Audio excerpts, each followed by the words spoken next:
ओम श्री स्वस्थानी परमेश्वरी नमो नमः। यह श्री स्वस्थानी व्रत कथा श्रवण गर्ने तपाईं सबैलाई माता श्री स्वस्थानी परमेश्वरीको अपार अनुकम्पा प्राप्त भएको होस्। यम वर्मा वरुडेन्द्र रुद्र मरुत स्तुन्वन्ति दिव्यस्तवै वेदै साङ्ग पद कर्मोपनिषदैर गायन्ति यम सामगा ध्यानावस्थित गते नमनमा पश्यन्ति यम योगिनी यस्यन्त्यन्न विदु सुर सुरगणा देवाय तस्मै नमः। श्रीमन चन्दन चलचितो जलवपु शुक्लाम ब्राह्मणलिका मालालङ्कृत कुण्डला परविलासन मुक्ता बलि शोभिता सर्वज्ञान निधान पुस्तकधरा रुद्राक्ष मालाधरा वाग्देवी वदनाम्बुजे वसतु मे त्रैलोक्य माता चिरम् मूकं करोति वाचालं पंगुलं लङ्घयति गिरिं यत्कृपातमहं वन्दे परमानन्दमाधवम्।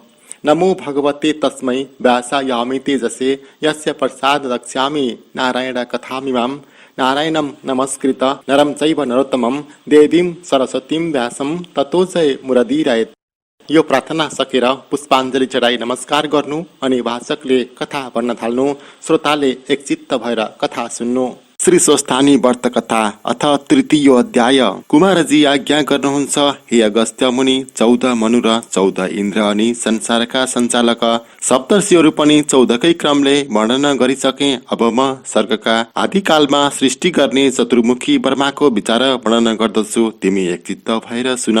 कुनै पनि मानिसको पहिले केही काम आरम्भ गर्दा अनुभव ज्ञानको कमी हुनु अनिवार्य हो। ब्रह्माजीको पनि अनेक कल्पहरूमा सृष्टि गर्दा बुद्धिमा न्यूनता भएकोले तमोमय सृष्टि हुन गयो। त्यसमा 5 थरीको सृष्टि उत्पन्न भयो। त्यसैलाई पञ्चप्रभा वा अविद्या सृष्टि भन्दछन्।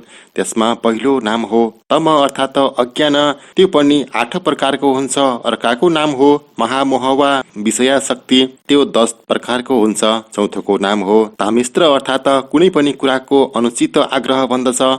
यस्तै भोग्य वस्तु र तिनका यत्न अथवा उपायहरूको घातोपघात कतैतिरबाट पनि हुन नपरोस् भनी डर मानेर सतर्क रहँदै यस्तै भोग सदासर्वदा प्राप्त भइरहोस् भन्ने आग्रह नै अन्ध तामिस्त्र कहिन्छ। त्यो पनि 18 थरीको हुन्छ। यसरी यी 5 थरीका अविद्याहरूको आभन्तर भेद जम्मा 62 प्रकारको कहिएको छ। यस प्रकार 5 थरीका अविद्याहरूको निर्माण गरेपछि ब्रह्माजी फेरि ध्यानमग्न हुनुभयो। यस ध्यानको प्रतिफल 5 थरीका सर्ग नै हुन गयो। यसको स्वरूप ज्ञानहीन, बाहिर भित्र कुनै पनि उज्यालो प्रकाश नभएको, परस्पर कुनै परिचय पनि नभएको स्थावर वृक्ष लता गुल्म तृष्ण आदिको सृष्टि भयो। यही स्थावर सृष्टिलाई नै प्रधान वा मुख्य सृष्टि मानिन्छ, किनकि बराह भगवानले जलमा डुबेकी पृथ्वीलाई उद्धार गरेको मौकामा ब्रह्माजीले सृष्टि आरम्भ गर्दा प्रथम यिनै स्थावर वस्तुहरूको सृष्टि आरम्भ गर्नुभएको थियो। यसै कारण यही सृष्टिलाई प्रधान सृष्टिको दर्जामा राखिएको छ। त्यसपछि निकै एकाग्र चित्तले विचार गर्दा पनि ब्रह्माजीको चित्त बुझेन, किनकि यस्ता सर्गद्वारा कुनै पनि पुरुषार्थ साधन सम्भव हुन सक्दैनथ्यो। त्यसै कारण फेरि ब्रह्माजी सृष्टिको चिन्तनमा गाडिनुभयो। यसपल्टको चिन्तनबाट त्रियक स्तोत्र सृष्टि भयो। तेस्रो चालले हिँड्ने हुनाले नै त्रियक स्तोत्र कहिएका हुन्। खानपानका वस्तु पनि तेस्रो मार्गले नै बाहिर निकाल्ने जातका हुनाले त्रियक जाति कहिए। यी सबै पशु जातिका हुन्। यी सबै अज्ञानी तमोमय, अज्ञानलाई ज्ञान मान्ने उन्मार्गगामी स्वभावका हुन्छन्। यी अभिमानी अहंकारी 28 थरीका बदले युक्त र अतिरिक्त भित्र सुख दुःख अनुभव गर्ने परस्परको प्रवृत्ति चाहिँ जान्नै नसक्ने बानी भएका हुन्छन्। यो तेस्रो सर्ग पनि चतुर्विध पुरुषार्थको कार्य सम्पन्न पार्न कठिन देखिएको हुनाले फेरि सृष्टिका लागि ब्रह्माजी ध्यानमा डुब्नुभयो। ब्रह्माजीको यस ध्यानबाट ऊर्ध्व श्रोता देवगण उत्पन्न भए। ती धेरैजसो सात्विक प्रकृतिका थिए, अत सुखमा बढी लोभ गर्ने खालका थिए। ऊर्ध्व श्रोता हुनाले नामानुसार ऊर्ध्व लोक स्वर्गमा नै बस्न र रहन मन पराउँथे र सन्तुष्ट एवं प्रसन्न पनि थिए। यसलाई देवसर्ग भन्दछन्। त्यो देवसर्ग देखेर ब्रह्माजीको चित्त प्रसन्न भयो। यति भइसक्दा पनि ब्रह्माजीको सृष्टि विषयको इच्छा शान्त हुन सकेन, किनकि यी 3 थरी सृष्टि पुरुषार्थको दृष्टिले पनि काम नलाग्ने खालका थिए। अत सुयोग्य साधक सृष्टि गर्ने इच्छाले फेरि अर्थात् तपमा लीन हुनुभयो। यस ध्यानमा तपमा उनको सत्य संकल्प र योग्य साधक सृष्टि गर्ने इच्छा बलियो थियो। यसै कारण ध्यान पूर्ण हुन साथ अर्वाक स्तोत्र साधकहरू उत्पन्न भए। यस वर्गका प्राणी माथि वा तल नगएर भाँचको यो भूमण्डलमा बसेका हुनाले यी अर्वाक स्तोत्र कहिए। यिनमा सत्व रज र तमो गुणको पनि यथेच्छ मात्रा विद्यमान हुनाले अनेक दुःख कष्ट र अत्यन्त क्रियाशील एवं आन्तरिक र बाह्य दुवै प्रकारका ज्ञान सम्पन्न हुन्छन्। यसै कारण यसलाई मानव सर्ग पनि भन्दछन्। यिनीहरूले खाइ पिएका अन्न जल आदिको प्रवाह वेग पनि उँधोतर्फ नै जान्छ। यही कारण पनि यिनीहरू अर्वाक स्तोत्र कहिन्छन्। माथि उल्लेखित सर्गहरू मध्ये पहिलो सर्ग महत्त्वको मानिन्छ।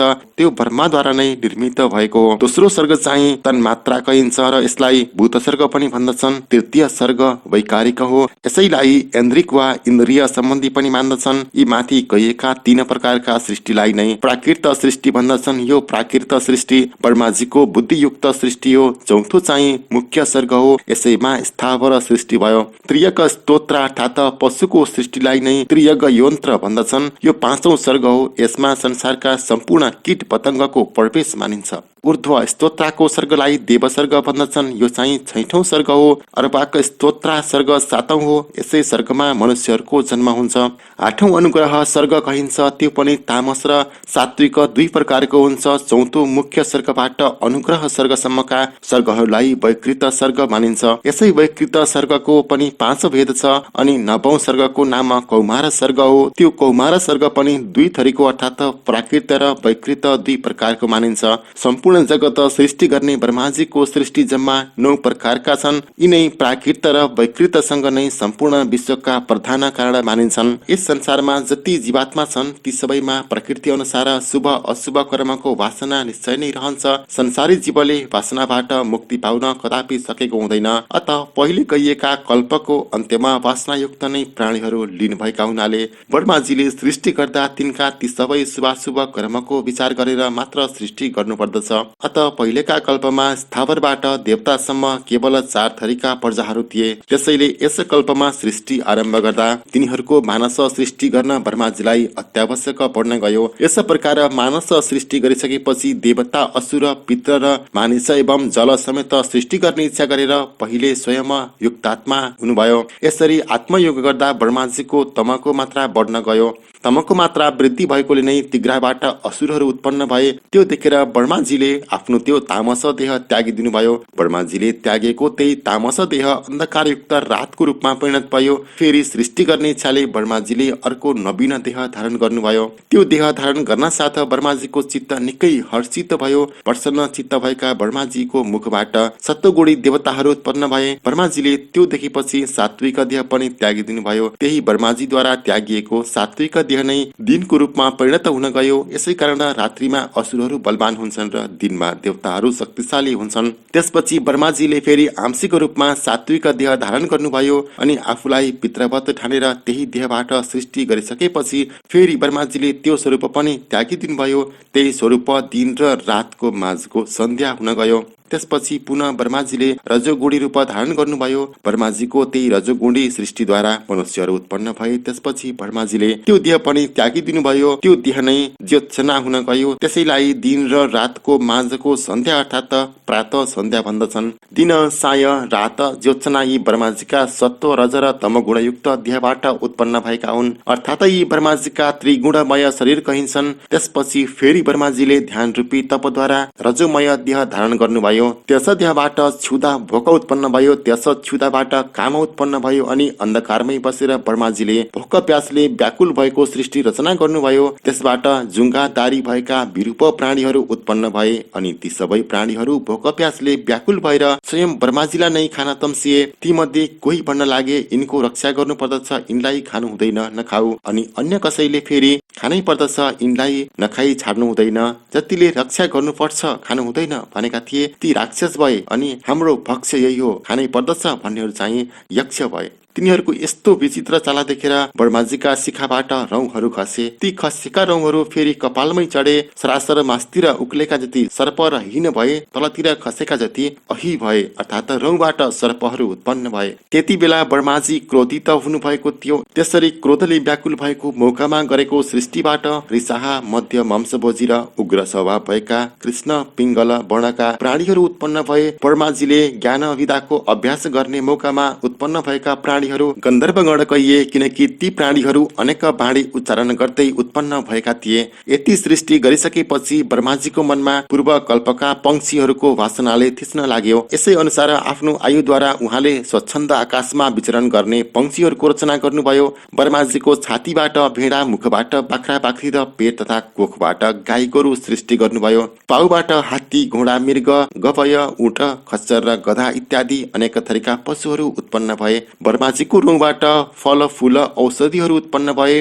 उपरोक्त सबै उत्पत्ति सृष्टिको आदिमा भएको हो। अनि त्रेता युगको प्रारम्भमा तिनीहरूलाई यज्ञमा सामेल गराए। त्यसपछि गाई, बाख्रा, घोडा, गधा, खच्चर इत्यादि गाउँमा पालिने पशुहरू उत्पन्न भए। बाघ, बनेल, स्याल, बानर, हात्ती र चराचुरुङ्गी आदि अनेक जङ्गली पशुहरू उत्पन्न भए। त्यसपछि जलचर, माछाहरू र स्थल सर्पहरू पनि रचना गरिए। अनि वाजपेय, अग्निष्टोम आदि यज्ञ, छन्दोस्तोम, सामवेदहरू प्रकाशित गरिए। ब्रह्माजीका त्यही शरीरबाट उच्च नीच प्राणीहरू, देव, यक्ष, मानव, अप्सरा, गन्धर्व, किन्नर, राक्षस, पिशाच, भूत, पशुपक्षी, उरग यी सम्पूर्ण ब्रह्माजीका संकल्पहरूको आधारमा तथा बितेका कल्पको वासना अनुसार उत्पन्न भए। स्वभाव पनि अघिको वासना अनुसार नै रहन गयो। तिनीहरूको नाम, काम आदि सारा प्रपञ्च ब्रह्माजीले वेदकै आधारमा गर्नुभएको हो। जसरी समस्त ऋतुहरूको हुँदै रहन्छ र फेरि केही समयपछि उही ऋतु फर्केर आइपुग्दा फेरि पहिलेका जस्तै रूप चिन्ह देख्न पाइन्छ। ठिक्क त्यस्तै गरी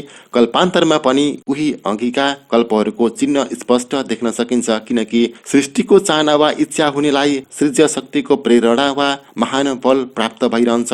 सारा संसार सृष्टि गर्दा ब्रह्माजीको एउटा कुराको विशेष विचार राख्नु परेको थियो। त्यो के हो भने यो विशाल संसारको सञ्चालन गर्ने काम कसको हातमा सुम्पने हो। अतः एक समय सत्य संकल्प भएर ब्रह्माजीले ध्यान गर्दा उहाँको मुखबाट सात्विक स्वभाव हुने प्रजागण उत्पन्न भए। छातीबाट राक्षस स्वभाव भएका प्रजा र तिग्राबाट तामस राक्षस दुवै स्वभावका अनि चरणबाट तामस प्रकृति भएका प्रजा उत्पन्न भए। यिनीहरूलाई नै क्रमशः ब्राह्मण, क्षत्रिय, वैश्य र शूद्र भर्ने श्रेणी छुट्याइदिनु भयो। चारै वर्णमा यज्ञको अनुष्ठान आरम्भ गरेर संसारको व्यवस्था मिलाइदिनु भयो। यस विश्वको कल्याणका निमित्त मनुष्यबाट अनेक यज्ञहरू सम्पादित हुन थाले। हुन पनि सुयोग्य याज्ञिकहरूको सम्पूर्ण लोक व्यवस्था राम्रो गरेर छाडे। उस लोकमा पनि स्वर्ग वा अपवर्ग जे इच्छा गर्दथे त्यो प्राप्त गर्दथे। तिनीहरूमा रसोल्लास आदि अष्ट सिद्धि इच्छित मात्रामा रहन्थे। परायुगमा प्रत्येक मनुष्यको अन्तःकरणमा रसको उल्लास, हर्ष स्वयं उत्पन्न हुन्थ्यो। त्यही सिद्धिलाई रसोल्लासिका सिद्धि भन्दछन्। त्यो सिद्धि प्राप्त भएपछि कसैलाई पनि भोक प्यासको कष्ट हुन पाउन्नथ्यो। दोस्रो सिद्धि तृप्ति कहिन्छ। अनि तृतीय सिद्धिको पनि मनुष्यको हृदय सदैव तृप्तिको अनुभव गरिरहन्छ। अनि तृतीय सिद्धिको नाम थियो धर्मोत्तम। यसद्वारा मानिस उत्तम धर्मको पात्र हुन्थ्यो। अनि चौथो सिद्धिको नाम थियो तुल्यता। त्यसैले सबैको स्वरूप, आयुष्य र सुखमा समानता थियो। पाँचौं सिद्धि को नाम विश्वका थियो। यसको फल थियो सबल र सुख चिन्ता नहुनु। तपो ध्यानादि नामको अर्को छैटौं सिद्धि थियो। त्यसको प्रभावले मनुष्य परमात्माको ध्यानमा निमग्न भएर आफ्नो तपो ध्यान आदिमा सदैव तत्पर रहन्थे। कामचारिता नामको सातौं सिद्धि थियो। त्यसको शक्तिले मानिस स्वेच्छा अनुसार जहाँ मन लाग्यो त्यहाँ डुलफिर गर्न सक्थ्यो। यत्र क्वचन सात्विक नाम आठौं सिद्धिको थियो। त्यो प्राप्त भएपछि मानिस जहाँ मन लाग्यो त्यही आनन्दले सुतिरहन सक्दथ्यो। यी यथेष्ट रहन्थे। कुनै पनि पीड कष्ट थिएन। मुख्य कुरा मन पवित्र थियो, राम्रो काम गर्दथे, त्यसैले स्वच्छ रहन्थे। फेरि शुद्ध र पवित्र मनमा नारायणको निवास रहन्छ भन्ने उक्ति अनुसार साक्षात भगवानको दर्शन पाउँथे। अनि त्रेता युगको प्रवेश भएपछि कालस्वरूप नारायणले थोरै सुख हुने, तुच्छ र डरलाग्दो दुष्कर्म वा पापको बीज अलिकति प्रजामा छरिदिनु भयो। त्यसको दुष्प्रभावले प्रजामा सत्ययुगको जस्तो हर्षोल्लास आदि सिद्धि हुन छाडिदियो। बिस्तार बिस्तार पापको अंश बढ्न थाल्यो। अलिअलि भएका सिद्धिहरू पनि समाप्त हुँदै गए। अनि प्रजागण शीत ताप आदि दुःख कष्टले पीडित हुन थाले। त्यसै कारण ती कष्टबाट जोगिनलाई प्रकृति र कृत्रिम किल्लाहरू तयार गर्न थाले। नगर सहरहरू पनि तयार गर्न थाले। अनेक थरीका दरबार महल प्रासाद घरहरू बनाइए। शीत आपत बाधा शान्त पार्न प्रयत्न हुन थाल्यो। आवश्यकता अनुसार कला कौशल कृषि आदिको पनि विकास भएर गयो। ग्रामीण कृषक र अन्यान्यको अन्नको प्रयोग सहित विभाग बन्यो। उनीहरूको उत्पादनको प्रधान साधन यज्ञ नै निश्चित गरिएकोले यज्ञमा अन्नको उपयोग राम्रो मानिन थाल्यो। ग्रामीण कृषक र अन्यान्यको अन्नको प्रयोग सहितको विभाग बन्यो। उनीहरूको उत्पादनको प्रधान साधन यज्ञ नै निश्चित गरिएकोले यज्ञमा अन्नको उपयोग राम्रो मानिन थाल्यो। अन्नको बढी उत्पादनका निम्ति हुन गएका हिंसायुक्त पातक निवारणका लागि पञ्च महायज्ञ हुन लागे। यज्ञ प्रेमीहरूको श्रेणी उच्च मानिन लाग्यो। यज्ञका विरोधीहरू लोक संस्थानका लागि घातक सिद्ध हुन थाले। प्रजाहरूको चालामाला राम्रै हुनाले प्रजापतिले स्थान र योग्य गुण अनुसार नै सारा वर्णाश्रमको मर्यादा स्थापित गरिदिनु भयो। उत्तम प्रकारले धर्मको पालन गरी स्वजनको लागि वर्णाश्रमको व्यवस्था अनुसार नै निवास स्थानको प्रबन्ध हुन गयो। जस्तै सुकर्म गर्ने ब्राह्मणका लागि प्रजापत्य स्थान, जसलाई प्रजापत्य स्वर्ग भनेर मानियो, त्यही स्थान दिइने नियम बन्यो। त्यस्तै स्वधर्ममा अडिने क्षेत्रीय संग्राममा वीरगति पाउनेका निमित्त इन्द्र स्थान अर्थात् महेन्द्र स्वर्ग दिइने व्यवस्था बनाइयो। फेरि स्वधर्म पालक वैश्यहरूका लागि मारुत स्थान अर्थात् वायु लोकको व्यवस्था भयो। यस्तै आफ्नो धर्ममा अडिग रहने शूद्रलाई गन्धर्व लोकको व्यवस्था गरियो। ब्रह्मचर्य पालन गरेर जीवन बिताउने पुण्यात्माहरूलाई ऊर्ध्वरेता मनुगणको स्थान, स्वधर्ममा रहने गृहस्थीलाई प्रजापत्य स्थान, वानप्रस्थीलाई सप्तर्षिहरूको स्थान र त्यागी योग्यहरूका लागि आत्मसन्तुष्टि हुने अमृत पद अर्थात् ब्रह्मज्ञहरूले पाउने स्थानको व्यवस्था गरियो। स्वधर्म त्याग्ने, वेदको निन्दा गर्ने, यज्ञ विध्वंस पार्ने पामरहरूलाई तामिस्त्र, अन्ध तामिस्त्र, रौपत, पत्रवन, असी पत्रवन, कालसूत्र, संघात आदि अनेक यातनाहरू दिने स्थान पनि तयार गरियो। इति श्री स्कन्द पुराणे केदारखण्डे माघमात्म्य कुमार अगस्त्य संवादे श्री स्वस्थानी परमेश्वर्या कथायां सर्ग स्थिति वर्णनम नाम तृतीयो अध्याय। उपनयतु मंगलव सकल जगन मंगलालय श्रीमान दिनकर किरण निबोधित नवनलिन दल निवेक्षण कृष्ण काले वर्षनु पर्जन्य पृथ्वी सस्यशालिनी देशोऽयं स्यो बरहितो ब्रह्मणा सन्तु निर्भया अपुत्रा पौत्रिण सन्तु पुत्रिण सन्तु पौत्रिण निर्धना सदना सन्तु जीवान्तु सदाम सतम तत्रैव गंगा यमुना च तत्र गोदावरी सिन्धु सरस्वती च सर्वाणि तीर्थानि वसन्ति तत्र यत्राचितो द्वार कथा प्रसंग या कुन्देन्दु तुषार हार धपला या शुभ्र प्रस्ताविता या वीणा वरदण्ड मंडितकरा या श्वेत पद्मासना या वर्मा चितशंकर प्रवृत्ति वेदै सदा पंडिता सामाम पातु सरस्वती भगवती निशेष जाड्य अपहा कायेन वाचा मनसेन्द्रियर्वात् बुद्ध्यात्मना वानुश्रुते स्वभावात् करोमि अद्यत् सकलम परस्मै नारायणायति समर्पयेतत्। नित्य कथा सुनिसकेपछि सुन्ने श्रोता र वाचकले पनि पुष्पाञ्जली चढाई दण्डवत प्रणाम गर्नु र आफ्ना आफ्ना मनले जिताएको वर माग्नु। श्री स्वस्थानी परमेश्वर्यै नमो नमः।